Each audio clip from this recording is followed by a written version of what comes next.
तो अभी सब इस वक्त जो मैक्रो इंडिकेटर्स हैं उनको तो हम अंडर कंट्रोल देख रहे हैं। अब इसका ट्रिकल डाउन इफेक्ट क्या नीचे तक जा रहा है और ये मैक्रो स्टेबिलिटी से क्या मुराद इस वक्त हम लें?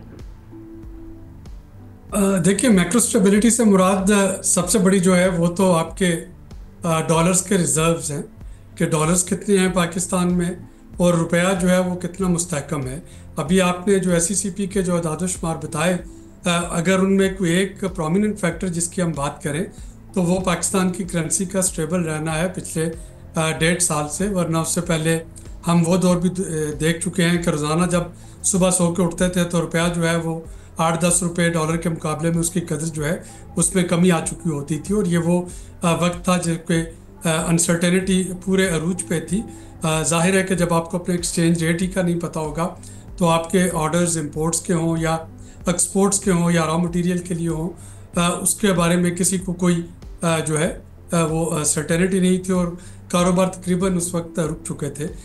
दूसरा जो इसमें इम्पोर्टेंट एस्पेक्ट है जिसकी तरफ पिछले दिनों वज़ीर ख़जाना ने भी, वज़ीर आज़म और गवर्नर स्टेट बैंक ने भी परसों अपनी प्रेस कॉन्फ्रेंस में इशारा किया, वो स्ट्रॉन्ग रेमिटेंसेस का आना है। पाकिस्तान में इस वक्त तकरीबन 3.2 बिलियन डॉलर्स की रेमिटेंस हर महीने आ रही है और ये जो समंदर पार पाकिस्तानी है उनका बहुत एतमाद का मज़हर है कि वो इतनी कसीर तादाद में अपनी रेमिटेंसेस जो हैं वो भिजवा रहे हैं।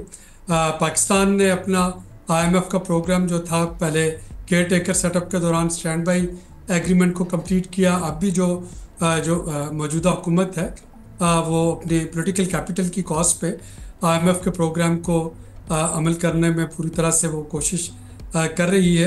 अभी जो रिव्यू चल रहा है गो के उसमें कुछ स्लिप्स हैं, 1-2 टारगेट्स हैं जो कि पाकिस्तान ने पूरे नहीं किए।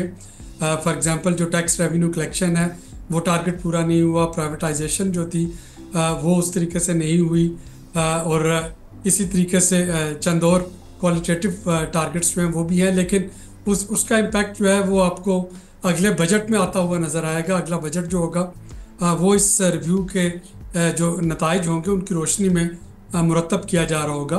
लेकिन इस वक्त ये कहा जा सकता है कि मैक्रो इकोनॉमिक स्टेबिलिटी जो है वो इस वक्त मौजूद है। अब इसको माइक्रो लेवल पे लेके आना है, आम शहरी के लेवल पे लेके आना है, जिसके लिए जॉब क्रिएशन बहुत इंपॉर्टेंट है, जिसके लिए क़ुव्वत ख़रीद में इजाफा होना वो बहुत इंपॉर्टेंट है।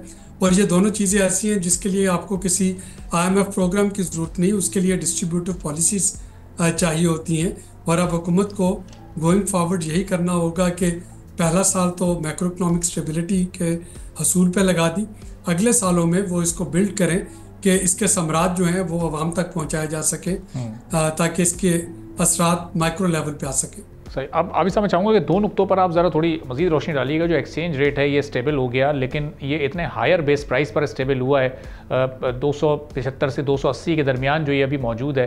तो ये इसमें भी बहुत सारे एक्सपर्ट्स हैं जो कहते हैं कि ये अपनी 30-35 रुपये ज़्यादा इस वक्त इसकी वैल्यू को रखा हुआ है और ये नीचे भी आ सकता है 250 से नीचे। एक तो ये, और फिर इन्फ्लेशन रेट में हम अब सुनते हैं कि अब 1.5% इजाफे पर वो आ गई है, वो 2% इजाफे पर आ गई है। बेस प्राइस इतनी बढ़ चुकी है चीज़ों की कि ये 1.5-2% का इजाफा भी इस वक्त बहुत ज़्यादा लगता है। जी शुक्रिया।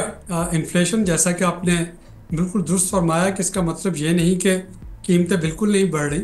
इसका मतलब ये है कि पिछले साल की निस्बत जिस तेज़ी से कीमतें बढ़ रही थी उस शरह से नहीं बढ़ रही, बल्कि उसमें बहुत कमी आ चुकी है।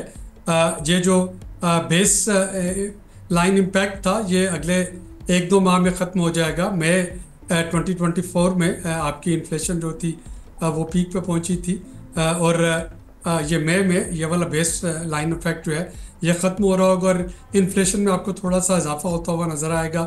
यही वजह है कि स्टेट बैंक ने अपने जो मॉनेटरी पॉलिसी है उसमें शरह सूद को बरकरार रखा है। रहा जो डॉलर के रेट का तो उसके मैं अमूमी तौर पर उस पर बात नहीं किया करता क्योंकि स्पेकुलेशन होती है, लेकिन मेरा ख्याल है कि इस वक्त पाकिस्तान की करेंसी जो है वो एक स्टेबल सतह पे खड़ी है।